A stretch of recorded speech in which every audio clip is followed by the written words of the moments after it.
आप हो, पर आप तो उस सीमा से पार हो गए। आप तो अब शादी करने का दायित्व आपका है, करने का नहीं। क्या सच है या झूठ है, बोलो। तो मैंने कहा आप पैसे तो दे रहे हो, तब मेरा बीजेपी में जाने का कोई मन नहीं था। मैंने कहा पैसे आप आदमपुर में दे रहे हो, ये आदमपुर वो हल्का है जो हमेशा सिर्फ और सिर्फ चौधरी भजनलाल परिवार को आशीर्वाद देता है। ये बीजेपी को वोट नहीं देगा आपको, तो कितनी बड़ी बात। तो कभी मैंने आराम करते हुए नहीं देखा। जब भी मैं देखता हूँ, कभी ये मीटिंग, कभी वो मीटिंग, कभी खुला दरबार, कभी लोगों से मिलना। अगर नरेंद्र मोदी जी के बाद अगर कोई राजनेता अगर मन से जनता की सेवा कर रहा है तो माननीय मनोहर लाल खट्टर जी कर रहे हैं। जो रेलवे स्टेशन है हमारा खास, उसका नाम चौधरी भजनलाल जी के नाम पर रखा जाए, क्योंकि हमारे राज्य सरकार विभाग में तो पोस्ट ग्रेजुएट कॉलेज के लिए हमें जमीन है। 5 एकड़ की जमीन हमारी अच्छा साथ बनाए अवेलेबल गवर्नमेंट के पास पड़ी है। तो हमारे नौजवानों, आपको सारी उम्र आपको आशीर्वाद देंगे। और तीसरा, कोई भी हरियाणा में एक मेडिकल कॉलेज अगर चौधरी भजनलाल जी के नाम पे हम उसका नाम रख सकें तो हमारा समाज हरियाणा में राजस्थान तक आप कर सकें। ये जो मटका चौक है उसका नाम चौधरी भजनलाल चौक कर दिया जाए, ताकि वहाँ उनके नाम पर कोई ना कोई संस्थान का या स्थान का नाम हो। रेलवे स्टेशन की बात आई, निश्चित रूप से रेलवे विभाग को मैं न्यू लेटर लिखूंगा कि उनके नाम से अगर रेलवे स्टेशन का नाम खुला है तो उनको सबको अच्छा लगेगा। एमएलए है, मुझे याद कराना पड़ा भी अकेला नहीं है, मैं भी हूँ। लेकिन इन्होंने कुछ कर दो तो मैंने कहा देखो मेरी तो अब उम्र भी निकल गई, बारी भी निकल गई, लेकिन एक काम जरूर कर देंगे कि इनका पूर्वी प्रदेश इतने हर देश के हैं, सिक्किम में इनकी शादी एक आईएएस से करवा देंगे और ये जरूर हो जाएंगे।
की आवाज जिसको हम कमारा विदाई कहते हैं, वो शायद भव्य विश्व ही एक ही हो।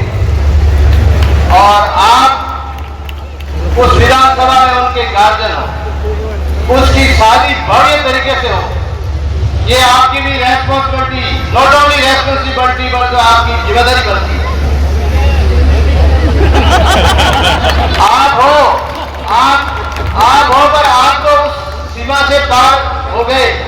आप तो अब शादी करने का दायित्व आपका है, करने का नहीं, क्योंकि आपने तो सब कुछ जीवन के अंदर लोगों की सेवा का लक्ष्य बना दिया।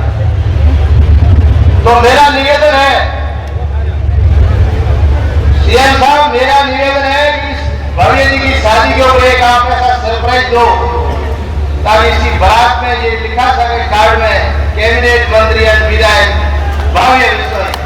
इससे आपकी शोभा बढ़ेगा और हमारा समाज आपको पलकों में बिठाएगा, ये मैं आपको विश्वास करता हूँ। क्या सच है या झूठ है, बोलो। और ये पर्यावरण प्रेमी समाज है, इसकी बात रही तो बल्ले बल्ले हो जाएगा। हम बिल्कुल शाकाहारी बहन हैं और हमारी जवान पड़ती है। इसके साथ हमारे एक दो इश्यूज है। एक तो हमारे चौधरी भजनलाल जी के नाम से सदन है गुड़गांव के अंदर, उसके लिए मैं आपको इनवाइट करता हूँ। 2 मिनट लेता हूँ, आप लोगों का प्यार बहुत है आपके प्रति। उस धर्मशाला के उद्घाटन के लिए चौधरी साहब का जन्म है 6 अक्टूबर, उसमें भी आपको पधारना है। ये मैं सब जनता की तरफ से निवेदन दे रहा हूँ। और वहाँ भी मूर्ति का अनावरण करना है, और वहाँ आपका शेर है, आपने 20 लाख रुपए दिए, आपका दायित्व करना है, तो आप वहाँ भी आपको पधारना है। और आपको वहाँ आने से पहले एक हमारे वहाँ जमीन का टुकड़ा जो हमारे से लगता है, कोई होगा 100-150 गज होगा, वो आप अलॉट करोगे तो हमारे बैठने की व्यवस्था हो जाएगी। ये हमारी आपसे मांग नहीं करनी चाहिए, पर और मुंह है कोई मांग नहीं, वो हमारे दिख रहा है। और गुड़गांव के अंदर शिक्षण संस्थान और हमारे शमशान घाट की जमीन नहीं है। हम लोग दूसरों के तो साथ जला देते हैं पेड़ों से, हम पेड़ों के लिए सिर्फ दे देते हैं, इसलिए हम जलते भी नहीं है, हमें गाड़ा जाता है। गुरु महाराज ने पर्यावरण बचाने के लिए गाड़ने की पद्धति अपनाई है। तो गुड़गांव के अंदर शमशान घाट, आप शमशान घाट दोगे जमीन तो स्वर्ग में बैठे हमारे सारे बूढ़े लोग भजनलाल जी वगैरह आपको आशीर्वाद देंगे कि भाई ये काम खट्टर साहब ने बहुत बढ़िया किया है। ये भी हमारी एक डिमांड है आपसे। माननीय अमित शाह जी और माननीय मनोहर लाल, इन तीनों से प्रभावित होकर हमने बीजेपी ज्वाइन की। और मनोहर लाल जी प्रभावित से खुदा किस्सा मैं आपको बताना चाहता हूं। मैं आजमपुर के काम देखे इनके पास गया जब मैं कांग्रेस के विधायक था, उनके पास काम देखे गया तो 70 करोड़ से ऊपर के 3 काम थे मेरे। तो उन्होंने कहा भाई कुछ ये तो बहुत बड़ी, इतना पैसा एक विधानसभा कैसे दे सकते हैं। तो मैंने उनसे मन से कुछ बातें कही, प्रार्थना करी, इनका दिल बहुत बड़ा, इन्होंने एक मिनट में हाथ नहीं। तो मैंने कहा आप पैसे तो दे रहे हो, तब मेरा बीजेपी में जाने का कोई मन नहीं था। मैंने कहा पैसे आप आदमपुर में दे रहे हो, ये आदमपुर वो हल्का है जो हमेशा सिर्फ और सिर्फ चौधरी भजनलाल परिवार को आशीर्वाद देता है। ये बीजेपी को वोट नहीं देगा आपको। तो कितनी बड़ी बात इन्होंने वहां कही। इन्होंने कहा चाहे वोट, मैं वोटों की राजनीति नहीं करता, मैं आम जन की जनता की राजनीति करता हूं। हरियाणा मेरे हरियाणा में, आदमपुर मेरे हरियाणा के अंदर तो है, तो क्या ये पैसा मेरे आदमपुर वासियों, मेरे हरियाणा वासियों में ये बढ़ाई के लिए लगेगा? या मुझे वोट दो ना दो, विकास में जरूर आपकी लातियां करूंगा। तो साथियों, इतना बड़ा मुख्यमंत्री की सोच चौधरी भजनलाल जी के बाद अगर मैंने किसी मुख्यमंत्री की पूरे हिंदुस्तान में 35 साल से मैं एक्टिव पॉलिटिक्स में हूँ, 28 साल से इलेक्शन पॉलिटिक्स में हूँ, 6 चुनाव मैंने जीते, इतने मुख्यमंत्री के साथ मैंने काम देखा, लेकिन ऐसा मुख्यमंत्री मैंने मंदिर में खड़ा होकर रहा हूं, ऐसा ईमानदार और जनता के लिए सोचने वाला मुख्यमंत्री भजनलाल जी के बाद किसी को देखा तो माननीय मनोहर खट्टर जी को मैंने देखा। साथियों, मेरा साथ नहीं दे रहा। मैं धन्यवाद देना चाहता हूं माननीय मनोहर खट्टर जी को, क्या जिन्होंने स्वर्गीय युग पुरुष बिश्नोई रतन चौधरी भजनलाल जी की 4थी प्रतिमा का अनावरण किया। मैंने कहा आपको हराने है ईमानदारी की मिसाल माननीय मनोहर खट्टर जी की, एक व्यक्ति जो किसको कभी मैंने आराम करते हुए नहीं देखा। जब भी मैं देखता हूँ कभी ये मीटिंग, कभी वो मीटिंग, कभी खुला दरबार, कभी लोगों से मिलना। अगर नरेंद्र मोदी जी के बाद अगर कोई राजनेता अगर मन से जनता की सेवा कर रहा है तो माननीय मनोहर खट्टर जी कर रहे हैं। हमने राज्य कमेटी सभा की मीटिंग हुई और उसमें एक तो हम चाह रहे थे कि नेशनल इश्यू है, एक पंचायत नहीं है, जो रेलवे स्टेशन है हमारा खास, उसका नाम चौधरी भजनलाल जी के नाम पर रखा जाए, क्योंकि ऐसे बहुत से हिंदुस्तान में जो नेताओं ने बच्चे लोगों के नाम पर रखे हैं। अगर आप हमारे ऊपर जाएंगे तो हो जाएगा।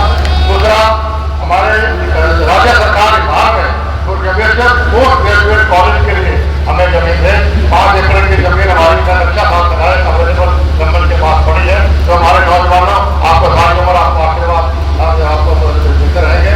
और तीसरा, कोई भी हरियाणा में एक मेडिकल कॉलेज अगर चौधरी भजनलाल जी के नाम पे हम उसका नाम रख सकें तो हमारा समाज हरियाणा नहीं राजस्थान तक आपको नहीं रहेगा। आपका बहुत बहुत धन्यवाद। और गुड़गांव का इन्होंने आपको माननीय देवेंद्र जी का आपको बताया। साहू के दिन 2 प्रकाश स्तंभों के उनकी स्मृति में उनका ये अवतरण दिवस, जिसमें गुरु जम्बेश्वर भगवान का आज का दिन ये अवतरण दिवस है। और इसी तरह भगवान कृष्ण का जन्माष्टमी का यह दिन है, उनका भी अवतरण दिवस है। तो इस प्रकार से दो ऐसे महान व्यक्तित्व, महान विभूतियां जिन्होंने समाज को अपने अपने ढंग से जागृत किया, ऐसे अवसर पर उनकी स्मृति में हम सब लोगों को बहुत से विषय बताए गए हैं। आखिर ये महापुरुषों के जीवन की घटनाएं हमको क्यों सुनाई जाती हैं? इसलिए सुनाई जाती है कि हम सब भी भले उनकी बराबरी तो नहीं कर सकते, लेकिन उनके बताए मार्ग पर चलने की कोशिश जरूर कर सकते हैं। आगे भगवान कृष्ण ने एक ऐसा संदेश दिया जीवन का साथ जीने के लिए।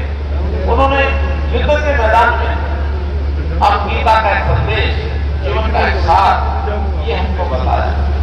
न केवल उस काल में प्रासंगिक था, बल्कि आज भी उसकी प्रासंगिकता उतनी ही है कि किस प्रकार से सत्य की जीत होनी चाहिए, किस प्रकार से ईमानदारी की जीत होनी चाहिए, किस प्रकार से समाज में एक श्रेष्ठ जीवन हमको बिताना चाहिए।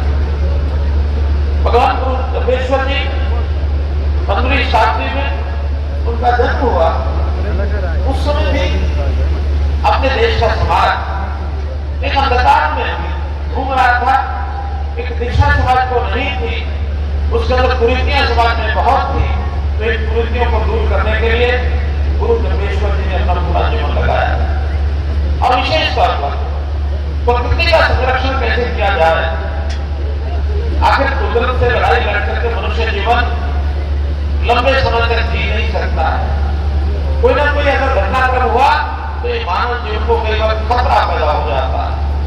अगर दूर न जाए इस प्रकृति के कारण से कई बार जो विपदाएं आपदाएं आती हैं वो प्रकृति में असंतुलन हो जाता है, उसी कारण से आती हैं। कोविड का उदाहरण ले सकते हैं। कोविड ऐसी प्रकृति सारी दुनिया के लिए आ गई थी। उस समय लोग सोचते थे पता नहीं जीवन बचेगा कि नहीं बचेगा, क्योंकि हम प्रकृति के साथ खिलवाड़ कर रहे हैं। और आखिर में देश के वैज्ञानिकों ने भी काम किया, लेकिन सबसे ज्यादा अगर संकट उस समय हुआ था तो ऑक्सीजन का संकट हुआ था।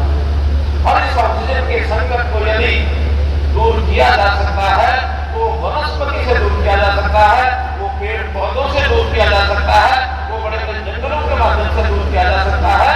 लेकिन कुरीतियां हमारे यहाँ आ गई थी कि जंगलों को काटना शुरू कर दिया हमने अपने उपयोग के लिए। चिंता नहीं की कि वनस्पति इसको काटना नहीं चाहिए, और उसके लिए इस चीज को रोकने के लिए अगर किसी को श्रेय सबसे पहला श्रेय दिया जा सकता है तो गुरु जम्भेश्वर को दिया जा सकता है। प्रकृति के साथ कोई खिलवाड़ न करे, समाज में चेतना जाए, पेड़ों को बचाना, वनस्पति को बचाना। कितने आंदोलन खड़े हुए और आंदोलनों के कारण से आज प्रेरणा मिलती हमें उनसे कि हमको प्रकृति को बचा करके रखना है। वास्तव में प्रकृति जिसके 5 एलिमेंट्स कहे जा सकते हैं, भूमि है, अग्नि है, वायु है, नीर है, गगन है। इन 5 चीजों से मिला करके हमारा जीवन बनता है, हमारी वनस्पति बनती है, हमारा सारा संसार इन्हीं चीजों पर टिका हुआ है।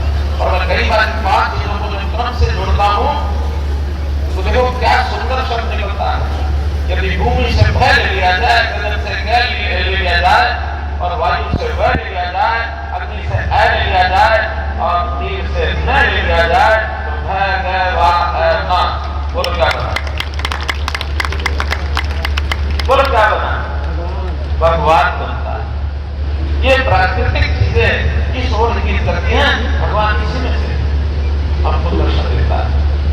इसलिए आज के इस अवसर पर बहुत सी बातें कही गई हैं। जैसा सभी ने कहा कि कहने का तो बहुत कुछ सबके पास है, क्योंकि विषय ऐसा है कि उसको लगाए जा सकते हैं, लेकिन कुछ मजबूरियां होती हैं। मुझे भी जितना समय कहा गया था उस समय से ज्यादा यहाँ हो गया है।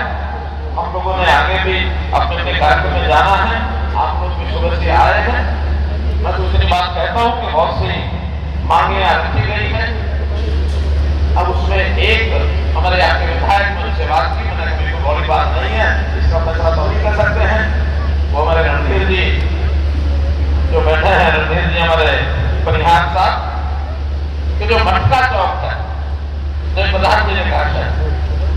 जो मटका चौक है उसका नाम चौधरी भजनलाल चौक कर दिया जाए ताकि वहां के स्मरण में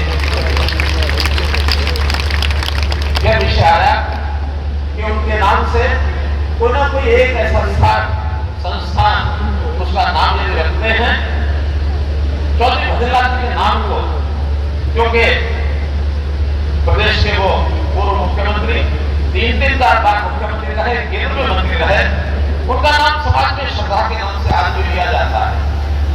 कभी कभी तो बहुत से लोग, हालांकि मेरा कोई विश्वास उन बातों में नहीं है, फिर भी वर्गीकरण करते हुए मेरा नाम चौधरी भजनलाल जी के साथ जोड़ देते हैं। अब वो कैसे जोड़ते हैं, क्यों जोड़ते हैं, वो जान रहे हैं। लेकिन कुछ काम ऐसे जो उन्होंने किए उनको आज भी फॉलो करते हैं।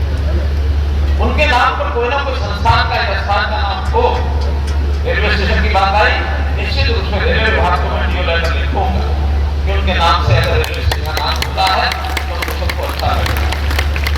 बाकी बातें कोई मेडिकल कॉलेज की बात कही गई है, कहीं यूनिवर्सिटी तो जोगेश्वर जी के नाम से यहाँ है, या जो भी कोई एक संस्थान का नाम हरियाणा प्रदेश के अंतर्गत बढ़ने वाले संस्थानों में कौन सा हो सकता है, इसकी कमिटमेंट तो आज नहीं, लेकिन इतना विश्वास दिलाता हूँ कोई एक संस्थान का नाम उनके नाम से जरूर रखा जाएगा ताकि उनके नाम को हमेशा याद रख सकें। और बड़े बहुत तरह के हथियार चल रहे हैं।